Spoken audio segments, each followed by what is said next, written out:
நடிக்கணும். இதத்தான் நாங்க புரிய வைக்க போறோம். அப்படின்னா உங்கள யாரு கிருஷ்ணனா நடிக்க போறாங்க?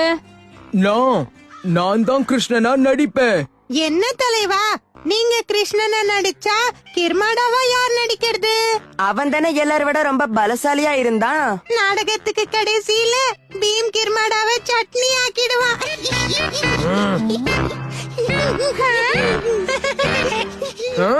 இப்போ நீ என்ன சொன்ன?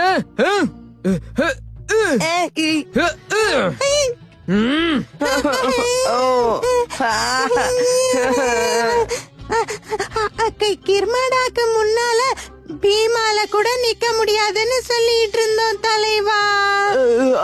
ஆமா ஆமா, டோலு சொல்றதுதான் சரி. கிர்மாடாவுக்கு முன்னால பீமால கூட நிக்க முடியாது. சரியா தலைவா? என்னப்பா 2 பேரும் சேர்ந்து எங்க காளியாவை கிண்டல் பண்றீங்களா? ஆனா கிருஷ்ணா மட்டும் நம்ம கூட இல்லன்னா